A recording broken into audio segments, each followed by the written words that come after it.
Hi everyone, मैं हूं शिवाली गिरधरवाल और आप देख रहे हैं कंसल्टीज विद क्लियर टेक्स्ट। आज की वीडियो में आपके साथ डिस्कस करने वाली हूं वो इम्पॉर्टेंट प्रोविजंस जो अब चेंज हुए, वो हो गए, ठीक है। हम में से कुछ के लिए वो रिलेवेंट थे, कुछ रिलेवेंट नहीं थे, तो ठीक है।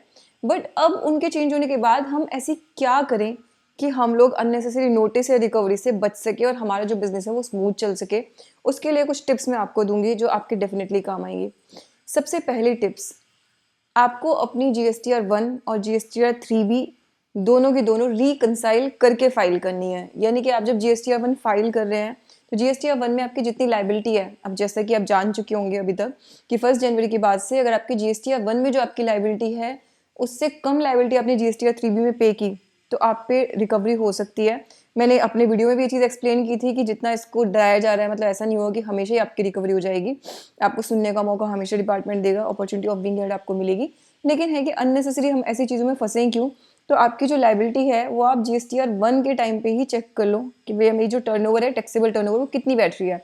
साथ में अपने पास एक बाइफर्केशन बना के रखो कि आपकी टोटल टैक्सेबल टर्नओवर कितनी है, एग्जेम्प्टेड कितनी है और एक्सपोर्ट कितनी है। तो GSTR 1 के अंदर कभी ऐसा हो गया कि मान लो एक्सपोर्ट वाली टैक्सेबल में डल गई तो वहां से लाइबिलिटी आपकी अननेसेसरी ज्यादा हो जाएगी और फिर 3 भी फाइल करने के टाइम पे आपको प्रॉब्लम आएगी, राइट। तो यहाँ पे इसलिए इंपॉर्टेंट है। ऑल्दो रिटर्न्स में अभी तक ऐसा कुछ नहीं है कि मैंने जितनी GSTR 1 में फाइल की तो ऑटोमेटेडली मेरी 3 में लाइबिलिटी कैलकुलेट हो जाती हो, वैसा होता तो बहुत अच्छा होता।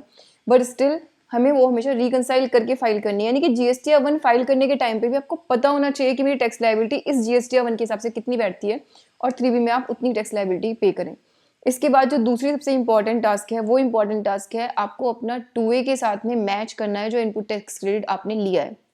अब इसमें 3 एस्पेक्ट हैं। एक तो वो इनपुट टैक्स क्रेडिट जो आपका फाइनेंशियल्स के हिसाब से बनता था, एक वो जो 2A में रिफ्लेक्ट हो रहा है और एक वो जो आप 3B में लोगे।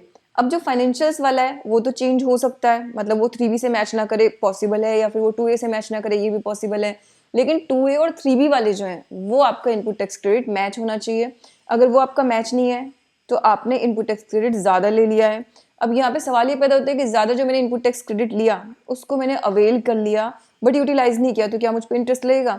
अभी तक का जो थॉट प्रोसेस है, मतलब मैं कुछ कंक्लूड नहीं बता रही आपको करके, लेकिन उस थॉट प्रोसेस के हिसाब से सिर्फ अवेल इनपुट टैक्स क्रेडिट पे आपको टैक्स इंटरेस्ट नहीं चार्ज होना चाहिए, राइट। बट दिक्कत ये है कि डिपार्टमेंट फिर भी आपको नोटिस भेजेगा। अभी जो पुराने केसेस है उसमें भी देखा है कि मैंने डिपार्टमेंट आपको नोटिस भेज देता है। तो अब क्या करें उस केस में, तो बेटर यही है कि आप जो है 2A के साथ में जितना 2A से मैच हो गया आपका इनपुट टैक्स क्रेडिट है सिर्फ उतना ही आप लें, बाकी का आप ले लें 2B के साथ में। आप इसको 2A 2B दोनों से मैच कर सकते हैं। देखो, अगर आपका सप्लायर बिल्कुल सही सही फाइल कर रहा है तो आपका ऑलमोस्ट 2A और 2B भी मैच करेगा। अगर आपके कुछ मिसमैचेस रह गए पुराने टाइम के जो इस बार की रिटर्न में फाइल किए गए हैं तो फिर एक डिफरेंट चीज़ है। लेकिन हाँ, जो फाइनल मुझे देखना है वो 2B देखना है। मतलब साल भर का रिकंसिलेशन करना है तो मैं 2A को उठा सकती हूँ। जो मंथ टू मंथ रिकंसिलेशन करना है अपने फाइनेंशियल से, ठीक है। अगर मुझे ये देखना है कि इस बार मुझे लेने की एलिजिबिलिटी कितनी बन रही थी तो फिर मुझे 2B को एक्चुअली रेफर करना चाहिए, क्योंकि 2B में वो दिखाई देगा जो इस महीने मेरे नाम पे चढ़ा। तो इस महीने जितना क्रेडिट आपके नाम पे चढ़ा आप इस महीने सिर्फ उतना ही क्रेडिट ले पाएंगे। तीसरी जो सबसे इंपॉर्टेंट चीज़ है वो है कि आपको जो आपने इनपुट टैक्स क्रेडिट 2A का मैच किया, 2B का मैच किया, जो 2B में आ रहा है, तो 2B वाले क्रेडिट मुझे एज इट इज नहीं लेने ना। ध्यान रखिए 2B के अंदर reflection is one of the condition, वो बहुत सारी कंडीशंस में से सिर्फ एक है। ये नहीं कि वो सब कुछ है कि 2A में आ गया तो मुझे 2B के अंदर आ गया तो मुझे मिल ही गया। तो यानी कि इसमें आपको ये करना पड़ेगा कि उसके इन्वॉइसेस आपके पास हैं या नहीं है, आपको वो चीज़ मिल गई है कि नहीं मिल गई है, वो बिजनेस के लिए ही आपने परचेज की थी या नहीं की थी, वो सारी चीज़ें भी आप चेक करेंगे। उसके बाद आप उस इनपुट टैक्स क्रेडिट को लेंगे। तो मतलब मेरे कहने का ये है कि आप ये प्रैक्टिस मत बना लो कि जितना 2B में दिख रहा है तो अकाउंटेंट को बोलोगे हर बार 2B में से देख के ले ही लिया कर, क्योंकि कई बार ऐसा भी हो सकता है कि 2B में उसको दिख रहा होगा बट एक्चुअली आपके लिए वो एलिजिबल नहीं है।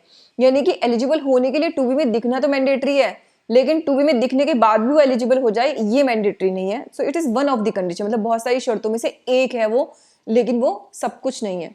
ये हमें ध्यान रखना है।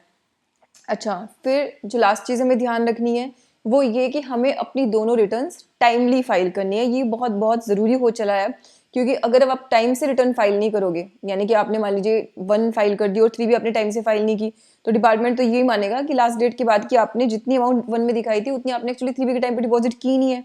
तो वो आपको फिर उसके लिए भी नोटिस भेज सकते हैं। और हम जो बिजनेस कर रहे हैं तो हमारा गोल ये होना चाहिए कि जितना हम नोटिस से और डिपार्टमेंट प्रोसीडिंग से बचें उतना ही हम अपने बिजनेस पे ज़्यादा फोकस कर पाएंगे। और अच्छी बात यह कि अगर आप सिर्फ कंप्लायंस करके और कुछ रिकंसिलेशन करके उस चीज़ से खुद को सेव कर सकते हो, प्रोटेक्ट कर सकते हो, तो अच्छी चीज़ है कि आप उसको करें। क्योंकि अननेसेसरी लिटिगेशन में फंस के आई डोंट थिंक कि किसी का भी किसी तरह का कोई फ़ायदा होता है। तो ये कुछ इंपॉर्टेंट टिप्स थी, आई होप ये आपके काम आएंगी। एंड इसी के साथ ये वीडियो में क्लोज कर रही हूँ। Thank you so much.